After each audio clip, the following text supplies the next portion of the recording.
ബസ്സിന് മാർഗതടസ്സം സൃഷ്ടിച്ചു നീങ്ങിയ കാറിന്റെ ഡ്രൈവർ പ്രിൻസ് ജോസിന്റെ ലൈസൻസ് 15 ദിവസത്തേക്ക് RTO സസ്പെൻഡ് ചെയ്തു. കാർ ഡ്രൈവറോടും ബസ് ഡ്രൈവർ EK അരുണിനോടും ഒരു ദിവസം റോഡ് സുരക്ഷാ ക്ലാസിൽ ഹാജരാകാനും നിർദ്ദേശിച്ചു. കഴിഞ്ഞ ശനിയാഴ്ച കണ്ണൂർ റോഡിൽ ചക്കോരത്തുകുളത്തിനും പുതിയങ്ങാടിക്കുമിടയിൽ ബസ്സിന് മാർഗതടസ്സമായി കാർ ഓടിച്ചു പോകുന്ന വീഡിയോ സമൂഹമാധ്യമങ്ങളിൽ പ്രചരിച്ചിരുന്നു. ഇതിനു പിന്നാലെയാണ് RTOയുടെ നടപടി. കോഴിക്കോട് കുറ്റ്യാടി റൂട്ടിൽ സർവീസ് നടത്തുന്ന ഒമേഗ ബസ് മറ്റൊരു വാഹനത്തെ മറികടക്കുന്നതിനിടെ എതിരെ വന്ന ബസ്സിന് കുറുകെ ചെന്നപ്പോൾ റോഡിൽ ഇടതുഭാഗം വഴി പോകുന്ന കാറിന് മുന്നോട്ട് പോകാൻ കഴിയാതെ ബസ് ഇടിക്കുമെന്ന സ്ഥിതിയുണ്ടായി. ഉടനെ തന്നെ കാർ നിർത്തിയതിനാൽ അപകടം ഒഴിവാവുകയായിരുന്നു. ബസ് കടന്നുപോവുകയും ചെയ്തു. പിന്നീട് കനകാലയ ബാങ്കിന് സമീപം മുന്നിൽ കടന്ന കാർ 4 കിലോമീറ്ററോളം ബസ്സിന് മുന്നിൽ പതുക്കെ യാത്ര ചെയ്യുകയായിരുന്നു.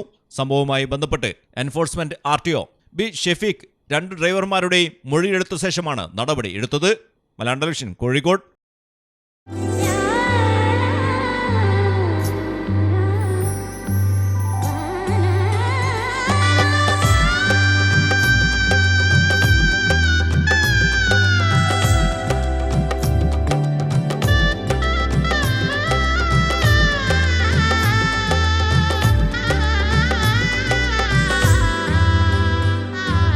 Celebrate the moments of colors.